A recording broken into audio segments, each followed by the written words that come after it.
Olha só, para a gente começar a nossa conversa, lá no Alto Xingu, no Brasil, para o povo cuicuro, o pequi é muito, mas muito mais do que só uma fruta. Sabe, não é só comida, é um pilar da cultura deles, um verdadeiro mapa vivo que conta as histórias do povo. E mais, é o centro de um universo de relações que, olha que incrível, conecta pessoas, espíritos e a floresta inteira.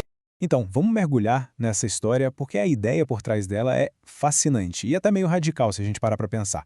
A sugestão é que a diversidade de uma floresta, a biodiversidade de um lugar, pode ser moldado não só por processos naturais, mas também por mitos, por rituais, por conexões sociais. Parece estranho, né? Mas a história do Pequi xinguano é o exemplo perfeito de como isso acontece.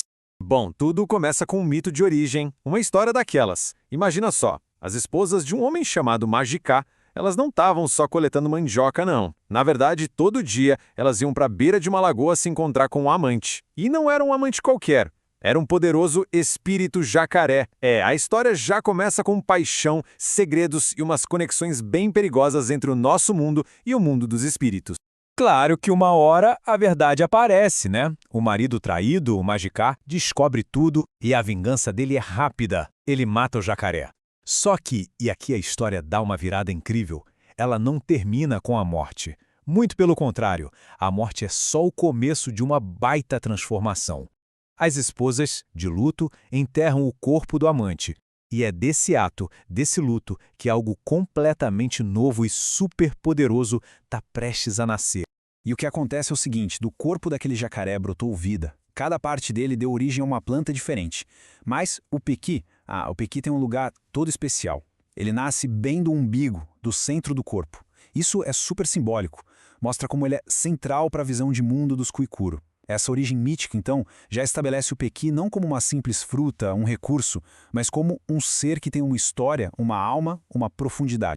E isso aqui é a chave para a gente entender a mentalidade por trás desse mito. Para os cuicuro, essa linha que a gente costuma traçar entre humanos, animais e plantas, ela simplesmente não existe do mesmo jeito.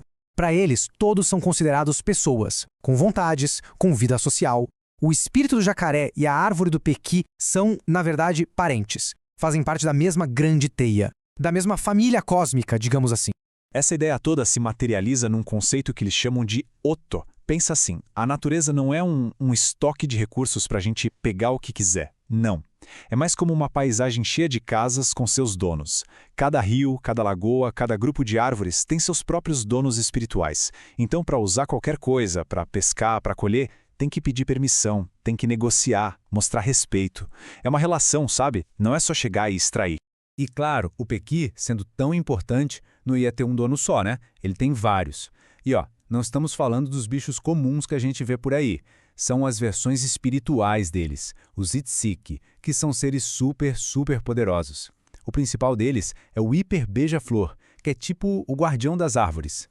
E esses donos, incluindo o próprio Hiper Jacaré da história, eles conectam o pequi de volta ao mito de origem e a toda a floresta, amarrando tudo naquela imensa teia de relações. Aí a gente chega numa pergunta que para nossa cabeça parece bem lógica.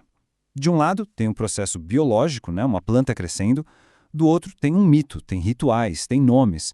A pergunta é, onde é que termina a natureza e onde começa a cultura? Só que a resposta deles é genial. Essa é a pergunta errada. Essa separação que a gente faz, natureza para um lado, cultura para o outro, isso é uma ideia nossa. Para os cuicuro, a questão nunca foi separar as coisas. Foi sempre sobre como elas se relacionam. A biologia da planta e a cosmologia por trás dela são a mesma coisa, são inseparáveis. E é aqui que a coisa fica ainda mais concreta, onde o mito vira literalmente técnica agrícola. O jeito que eles cultivam o pequi é uma reencenação da história de origem. Quer ver? As sementes são germinadas numa cova em formato de jacaré, para honrar o espírito. O tronco das árvores novinhas é marcado com dentes de jacaré, num ritual que eles também fazem nos meninos para que cresçam fortes. Ou seja, a história não é só contada, ela é plantada na terra. E o resultado dessa parceria de séculos dá para ver a olho nu. O pequi que eles cultivam, o Imberrikugu, que quer dizer pequi verdadeiro, é muito, mas muito diferente do parente selvagem dele, o capula. Os frutos são maiores, são mais doces, têm mais polpa. A intervenção humana, que foi toda guiada por essa visão de mundo, acabou transformando a planta de verdade. E olha que interessante, eles não criaram só um tipo melhorado e pronto. O que eles fazem é gerenciar o que a gente pode chamar de um enorme campo de variações. Eles conhecem pelo menos 16 tipos diferentes de pequi, cada um com seu nome, e eles selecionam ativamente o que eles querem, frutas sem espinho como o tungui, ou com mais polpa como o suncogu, e também descartam o que não querem, tipo o sabor amargo do atu. A meta, então, não é criar um super pequi perfeito, mas manter essa diversidade toda viva e pulsando. E isso não é coisa de um ou outro especialista, não. Mais de 60% dos homens Kwikuro com mais de 40 anos já plantaram os próprios pomares de pequi. Porque plantar um pequizal não é só agricultura, é deixar um legado, sabe? É um jeito de cuidar dos filhos, dos netos, criando algo que vai alimentar a família por muitas e muitas gerações. No fim das contas, esses pomares viram verdadeiros mapas vivos espalhados pelo território. O lugar onde um pomar está, os tipos de pequi que tem lá dentro, tudo isso conta a história daquela família. Conta por onde eles andaram, com quem se casaram e mostra a conexão profunda que eles têm com aquele pedacinho de terra. E a grande chave para tudo isso funcionar é o fluxo das sementes. As sementes não vêm de um lugar só, de jeito nenhum. Elas viajam. São trazidas de terras dos antepassados, são trocadas quando alguém se casa com uma pessoa de outra aldeia. Cada sementinha de pequi carrega dentro dela a história de quem plantou e toda a jornada que ela fez até chegar ali. E atenção, esse processo não acontece por acaso. É um sistema, um método pensado para gerar diversidade. Olha a receita. Eles coletam sementes de vários lugares diferentes, misturam tudo num cesto só e plantam elas bem juntinhas. O que isso faz? Cria as condições perfeitas para a polinização cruzada entre árvores de origens diferentes. Eles estão, na prática, incentivando a criação de novas combinações genéticas. É quase um laboratório a céu aberto. E aqui está a grande sacada de tudo isso. A rede de parentesco, os casamentos entre aldeias, as viagens para lugares ancestrais, todas essas práticas que são sociais, elas funcionam como um verdadeiro motor biológico. A estrutura social dos Kwikuro não está separada da ecologia do pequi. Pelo contrário, ela impulsiona a diversidade, criando uma variedade de plantas cultivadas que simplesmente não existiria sem essa cultura toda. Sabe, existe até um termo para isso, patrimônio biocultural. E é exatamente o que o nome diz. É o reconhecimento de que a diversidade da vida e a diversidade da cultura não são coisas separadas. Elas são, na verdade, duas faces da mesma moeda. Não dá para entender de verdade e muito menos preservar uma sem a outra. A história do pequi lá do Xingu é o exemplo perfeito disso. Os Kwikuro não são só consumidores passivos, que chegam e pegam o recurso da natureza. Não, eles são parceiros ativos nesse processo. Através das suas histórias, dos seus rituais, da sua vida social, eles participam da criação e da evolução contínua do pequi. O que isso quer dizer, no fundo? Que o conhecimento não está só na cabeça das pessoas, ele está embutido na própria planta. A diversidade genética do pequi do Xingu é como um livro vivo, um registro de séculos de conhecimento, de cuidado e de criatividade do povo Kwikuro. E tudo isso nos deixa com uma reflexão final, né? A história do pequi mostra um jeito completamente diferente de enxergar o mundo.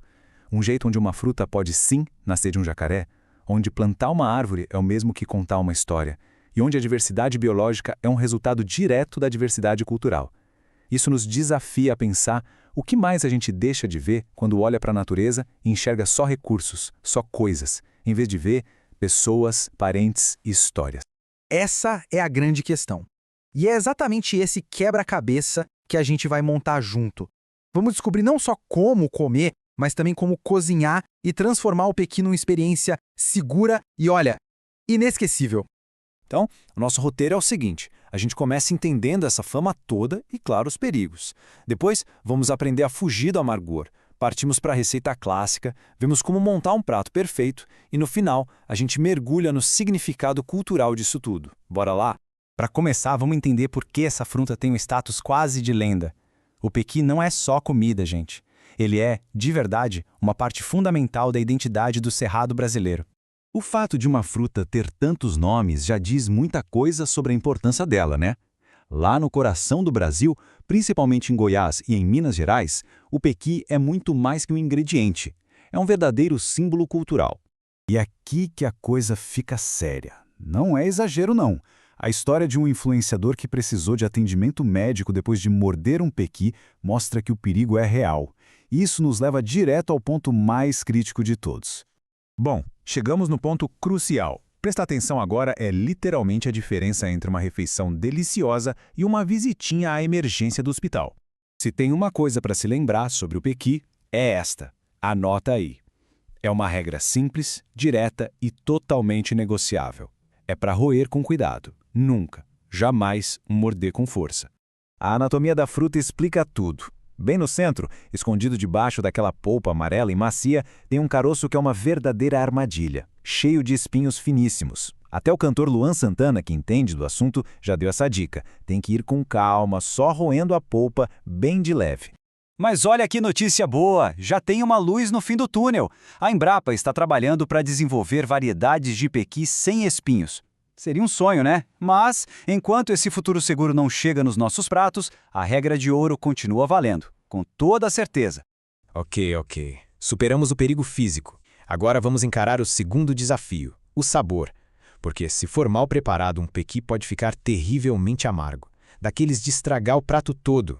Existem 2 segredinhos para garantir o sabor perfeito. A dica geral é cozinhar por no máximo uns 20 minutos. E muito importante, nunca usar colher de metal. Parece que ela pode criar uma reação química que amarga a fruta. Melhor usar de pau ou silicone. Agora, se o pequi for congelado, tem um truque de mestre. Ferva ele por uns 10 minutinhos com um pouco de extrato de tomate e uma pitadinha de açúcar. Isso neutraliza qualquer amargor antes de ir para a panela principal.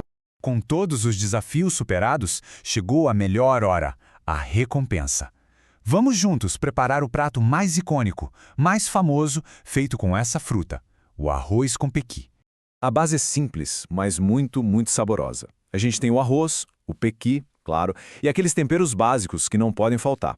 Agora, para dar uma turbinada no prato, deixar ele mais robusto, a carne de sol dessalgada e um toque de açafrão da terra para dar aquela cor incrível são as adições clássicas. O grande segredo aqui é construir camadas de sabor. Começamos com a cebola e o alho, depois a carne de sol para pegar uma corzinha, aí sim o pequi entra para perfumar todo o óleo. E por último, o arroz, que é selado nesse refogado delicioso antes de receber a água.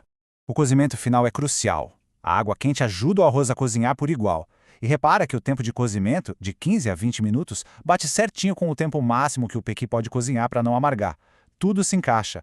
Depois, é só desligar o fogo, misturar o cheiro verde e deixar descansar uns 5 minutinhos tampado. Esse é o segredo para o arroz ficar soltinho e perfeito. O arroz com pequi é uma estrela, sem dúvida. Mas toda estrela brilha ainda mais quando tem os coadjuvantes certos, né? A palavra-chave aqui é equilíbrio. O prato é intenso, é rico, então os acompanhamentos têm que trazer frescor, como um vinagrete, ou texturas diferentes, como a crocância de uma boa farofa. A banana da terra frita, então, nossa, ela oferece aquele contraste agridoce que complementa o salgado da carne de sol de um jeito espetacular. E para a gente fechar, vamos um pouco além do prato e olhar para o que o pequi realmente representa. Olha só, além de ser delicioso, o pequi também é muito nutritivo. É uma ótima fonte de vitaminas A e C e de fibras. Mas, como tudo que é bom na vida, o equilíbrio é fundamental, né? Ele é rico em gorduras saudáveis, mas ainda assim é bom consumir com moderação. Essa citação do cozinheiro Rodrigo Vilas-Boas captura a essência de tudo. Cozinhar um prato como o arroz com pequi não é só seguir uma receita. É um ato de carinho, uma forma de se conectar com a cultura, com a terra e com as pessoas. No fim das contas, a jornada do pequi ensina pra gente que comida é muito mais do que só sustento. Ela é história, perigo, técnica e, acima de tudo, conexão. E isso faz a gente pensar qual é a comida que tem esse mesmo poder todo na nossa vida.